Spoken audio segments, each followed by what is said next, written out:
I'm still working on Jack Kirby's Fourth World, and I have no intention of stopping that.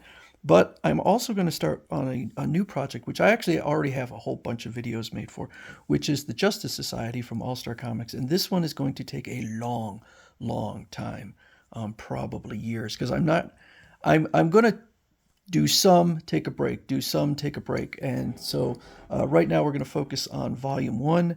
And this on the cover here is the original team. So the Justice Society was the first superhero team ever. They started in All Star Comics number 3 from winter 1940, 1941. It was conceived by Sheldon Mayer and Gardner Fox. And now the team changed over time, actually very rapidly. The point of it was sort of just to bring together the stars of the comics in one group. And so it was a very novel idea and sort of set the template. Particularly something that I've always found kind of funny or odd that continues on to this day, which is having incredibly powerful characters with really weak characters. So we have the Spectre in there, along with the Atom. And this Golden Age Atom has no powers. He's just a rather short guy who is tough, very tough, but no powers. So one of the things that may surprise people is that half of these characters were not created by DC Comics. And I bet you a lot of comic book fans would be shocked to know that the Atom, maybe they're not shocked by that, but the Flash, Green Lantern, and Hawkman were not created by DC Comics. They were created by a company called All American Publications, which merged in 1946 with DC Comics. So this was actually a combining of two companies, DC Comics and All American Publications, to create this super team. And they had, I would say, an awkward start. So in the first gathering, which was All Star Comics number 3, they don't actually work together at all. They do meet up, but each one tells their own story of that could have been in any other comic book. And then there's like an introduction and a conclusion where they're together, but they're not working together at all. The second issue with them, All Star Comics number 4, they are working together but separately. So they have one issue that they're taking care of, which is spies and saboteurs in the United States. So this was taking place in 1941, months prior to Pearl Harbor. So the United States had not entered the war yet, but they created a story where there were a massive group of saboteurs, clearly from Germany, although I don't believe they ever mentioned Germany. It was obvious that they meant Germany. I didn't love that story, and I'm going to go through in another video and explain what my issue with it was. The third story is basically the criminals. A criminal gang has gathered together to fight back against the Justice Society.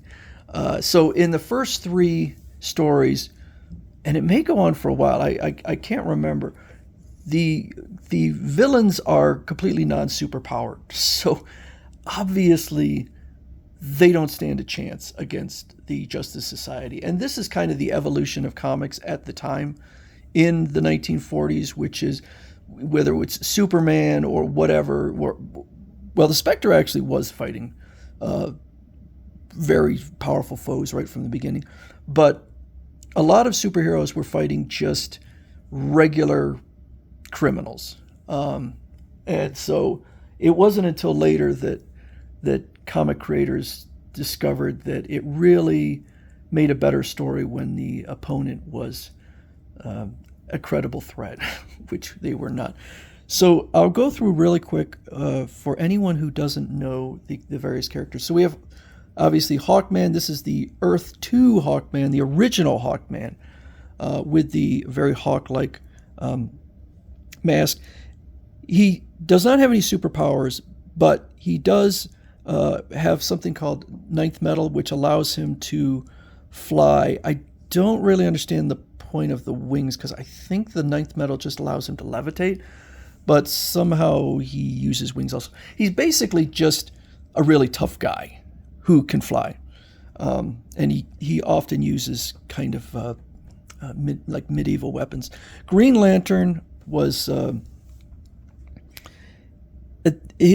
he is completely different from the Green Lantern that modern comic fans know, who is part of the Green Lantern Corps. His origin is entirely different. There is no Green Lantern Corps. He is the only Green Lantern, and it was a power he got from a meteor that landed. Green Lantern and the Flash. I have the archive editions, the first archive editions of both of them. So I'm going to actually start off with just a few stories from them to get people kind of aware. I've already done the Spectre and Dr. Fate. I did every single Spectre, and I haven't released every Dr. Fate, but who knows? By the time I release this video, maybe I will have. The Flash. Okay, so the one thing about Green Lantern is he is what I would call a glass cannon. He is at the beginning. It's hard to tell how powerful he is. He can kind of enter the fourth dimension, which means he can pass through walls, but he tends to just rely on punching villains out.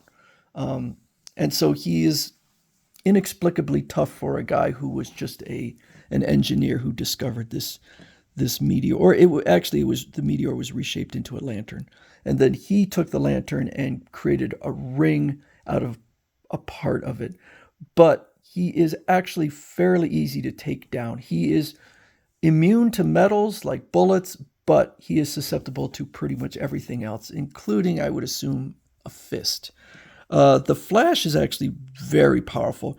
And I was surprised to see, because I've always considered him to be, Jay Garrick to be weaker than, or not weaker, but quite a bit slower than the Flash we all know, which is Barry Allen. But in the stories, he's listed as moving at light speed or perhaps beyond light speed right from the get-go.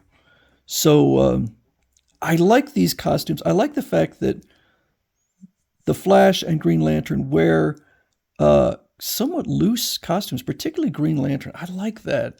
You know, the newer heroes, they wear skin-tight costumes. I like these old. And I always like the fact that the Flash, his hat seems like the absolute worst hat you could possibly wear when running at super speed. So this is the Golden Age Sandman, who would use a gas gun, and he had a harpoon gun, or he called it a poon gun. And so he's got no superpowers. He just can knock people out. In a couple years, maybe less, he would be switching costumes to a more traditional costume. I think people tended to like him with the gas mask, fedora, and the suit. So he would go back to the original and stayed there. So there was just a brief time where he was wearing a purple and yellow costume. Hourman is a normal guy, but he can take his Miraclo pill and become, as he says, that as strong as 10 men and apparently quite quick. In these stories, he really seems like not much stronger than an average human. So, in fact, he seems like he's about equal to the Atom, who has no powers. So early on, the Miraclo doesn't really seem to do that much, but I don't know. Could be just weak writing. But I love the Justice Society. Have always been a huge fan. I was introduced to them. I think I knew about them before, but I think it was 1982 when they came out with the All-Star Squadron. And that's when I really got to know these characters, although the main characters were kind of relegated to secondary status, where other Golden Age heroes kind of took center stage. But later on, they would be facing off against more powerful opponents and not just gangsters and saboteurs and stuff like that. So people will probably be very happy to see that Dr. Fate in these stories is back to his full power, cape, full mask, shoulder pads, everything. So we do have more stories of him fully powered up. So I think people will like that. So I'm going to start again. I'm going to do a few videos on the Flash and Green Lantern.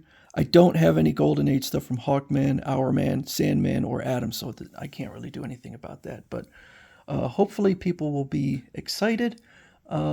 My Golden Age videos, I know they don't get as many views, but I really want to go through this one, and I hope people enjoy it and stay with it. Thank you.